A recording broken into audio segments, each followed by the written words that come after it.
तो पिताजी आपका एक कहना भी रख सकते हैं, क्योंकि जो परमात्मा ने इस जगत की रचना की वही एक एक प्राणियों के जन्म और मृत्यु को तय करते हैं।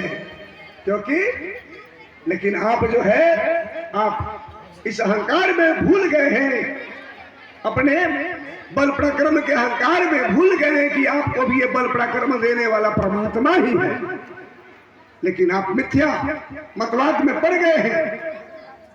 अब हिरण्यकशिपु से रहा नहीं गया, असुरों का आदेश दिया कि ले जाओ इसे मार डालो।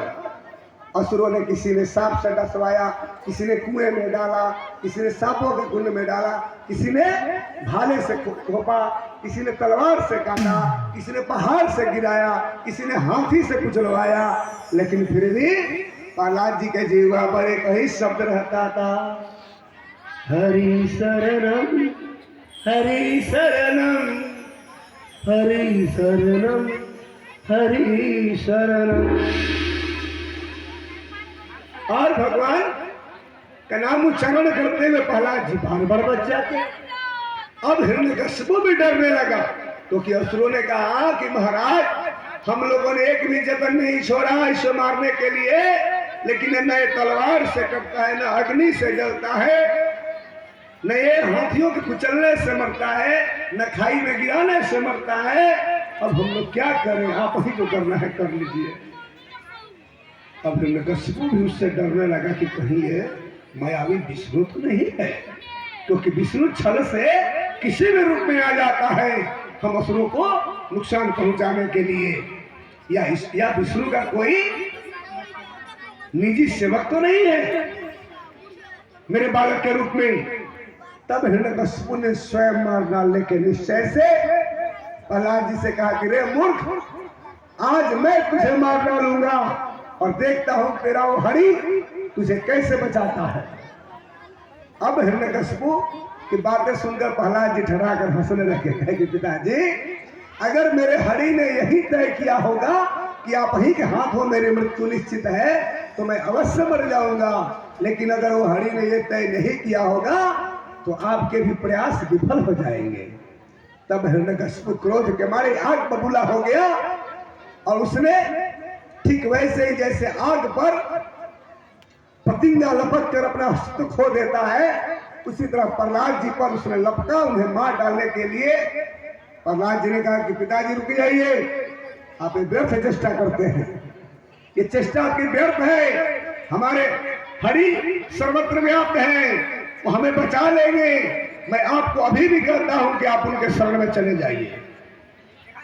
जो परमात्मा सबका भरण पोषण करता है वो परमात्मा सारे जगत को व्याप्त करके स्थित है और वो अपने भक्तों के लिए कहीं भी प्रकट हो जाता है। इसलिए मैं अभी भी कहता हूं समय है पिताजी, लौट जाइए, भगवान की ओर लौट चलिए। तब वो कहता है कि बता तेरा हरि कहाँ है। प्रहलाद कहते हैं कि कहाँ बताऊं, ऐसी कौन सी जगह बताऊं जहां मेरा हरि नहीं है। वो तो सब जगह सारे सृष्टि को व्याप्त करके स्थित है।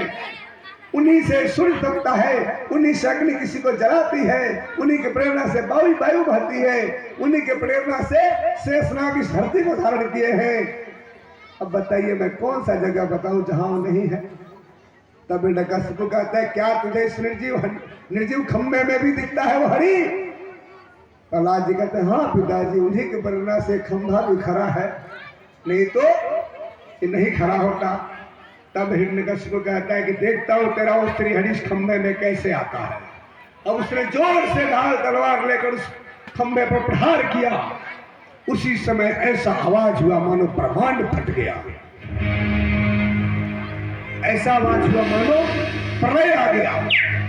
और भगवान उस खंभे को तोड़कर उस खंभे से प्रकट हो गए नृसिंह के रूप में। आधा शरीर उनका सिंह का, आधा शरीर मानव का।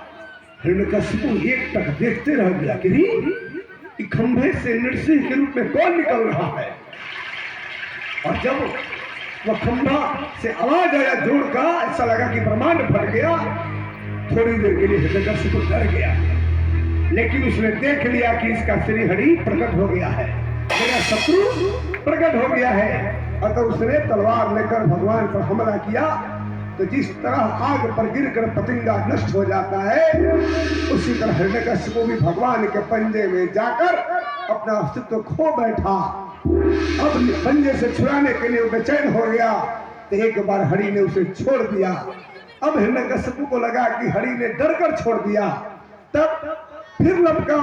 अब की बार भगवान उसे पकड़ लिए और उसे घसीट कर सभा भवन के मुख्य दरवाजे पर चौखट पर लेकर लिटा लिया अपने जांघों पर और उसे मारने लगे।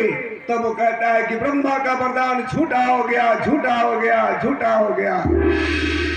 भगवान कहते हैं कि तेरी बहन होलिका को भी ब्रह्मा जी ने वरदान दिया था अपनी आत्मरक्षा के लिए, उसे चादर मिला था अपनी रक्षा के लिए, लेकिन उसने उसका दुरुपयोग किया। भक्त प्रहलाद को मारना चाहा, इसलिए वो मर गई। और आज तुझे जो वरदान झूठा लग रहा है, कोई वरदान झूठा नहीं है। तुझे अपनी आत्मरक्षा के लिए कोई भी शक्ति दी जाती है। इस संसार में जिस मनुष्य के पास जो धन संपदा वैभव पद प्रतिष्ठा दी गई है, उसे अपनी रक्षा के लिए दी गई है, संसार की रक्षा के लिए दी गई है। लेकिन रक्षा करने के लिए मिली वस्तु से हम लोग कुछ उल्टा ही करने लगते हैं, हिंसा करने लगते हैं, अपराध करने लगते हैं। तो भगवान वो शक्ति पुनः वापस ले लेते हैं। अब भगवान उसे अपने जांघों पर लिटा लिए। तब आकाशवाणी हुई कि हे हिरण्यकशिपु, देख तूने मांगा था कि मेरी मृत्यु न अस्त्र से, न शस्त्र से, न ऊपर न नीचे, न धरती पर न आकाश में, और न सूखे से न गीले से, न अग्नि से न जल से, न नर से न असुर से, न देव से। इसलिए हिरण्यकशिपु तूने ये भी मांगा था ना दिन में न रात में। तो इस समय नृसिंह भगवान तुझे न ऊपर न नीचे, बीच में अपने जांघों पर लिटाए हुए हैं, और न अस्त्र से, न शस्त्र से, न गीले से, न सूखे से, अपने नाखूनों से इस समय नृसिंह भगवान तुझे मार रहे हैं। इसमें कोई अस्त्र शस्त्र नहीं है, और नाखून न गीला होता है न सूखा होता है, दोनों का बीच का होता है। और इस समय न दिन है न रात, संध्या की वेला है। इसलिए नृसिंह भगवान तुझे दिए गए किसी भी वरदानों में से उसका उपयोग नहीं कर रहे हैं। ये नर है, ये न नर है, न असुर है, न राक्षस, न देव, क्योंकि ये आधे शरीर से सिंह है और आधे से नर है, इसलिए नृसिंह है। और भगवान ने उसी समय मार डाला हिरण्यकशिपु को, और उसी समय देवता लोग आकाश से भगवान पर पुष्पों की वर्षा करने लगे। बोले श्री वृंदावन बिहारी लाल की, नृसिंह भगवान की। और